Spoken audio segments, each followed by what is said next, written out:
Devant plein d'autres, oui, mais derrière Turenne. Située à 15 km de Brive-la-Gaillarde, cette cité médiévale du Limousin arrive en 9e position de votre classement.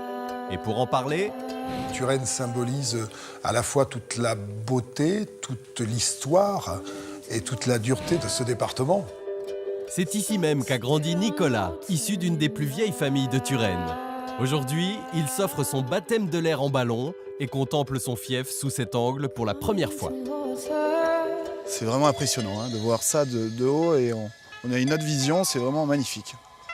Et là, le village, les toits de Turenne, on voit les vieilles pierres, le vieux château, les vieilles demeures, c'est vraiment superbe.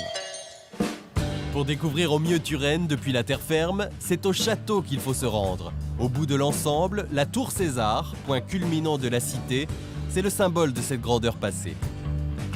La tour de César, à l'époque, était un endroit stratégique puisqu'elle permettait de surveiller toute la vallée et toute la vicomté. Les monts d'Auvergne, qui se trouvent à l'est, et au sud, derrière nous, le plateau de Rocamadour.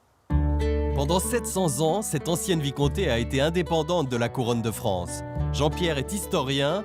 Sous la maison de la justice, il nous donne les clés pour comprendre l'ampleur de l'influence de Turenne.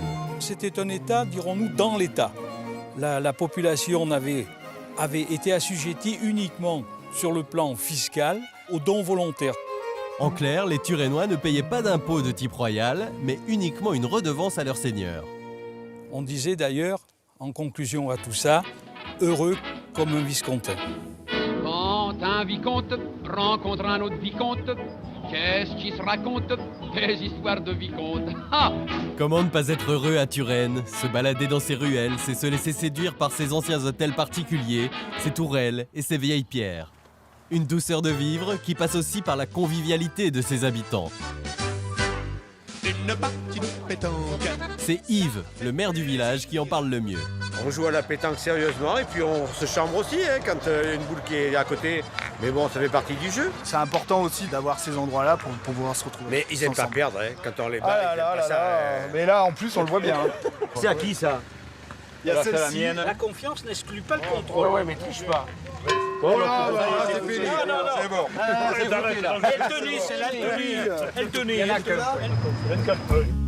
Yves a grandi dans le hameau de la Bouzonie, en contrebas de Turenne, où ses parents habitent toujours, fiers de leur village. Turenne est le plus beau village de France. Prosper et Denise, c'est à eux 270 ans de vie dans ce hameau caractéristique de la région, avec ses riches maisons en pierre de taille calcaire et leur toiture en ardoise du pays. L'ensemble de ce patrimoine bâti, il a été construit avec l'argent de la truffe.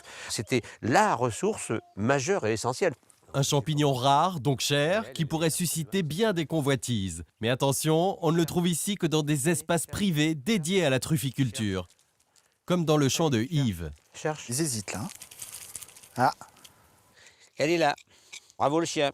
Elle n'est pas grosse, certes, mais une jolie truffe. Et la chienne est fière de son boulot, regarde. La truffe, il ne faut pas la faire cuire.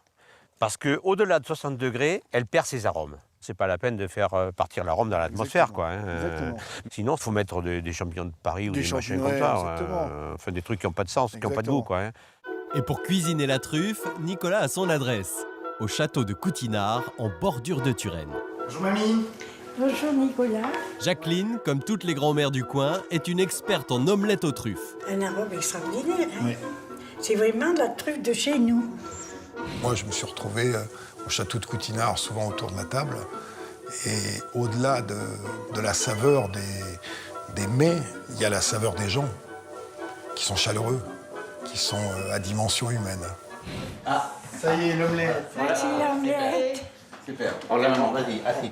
Je crois qu'il faut venir à Turenne pour manger une omelette comme ça. Oula. Turenne, un village truffé de spécialités. Du plaisir pour les papilles et pour les yeux.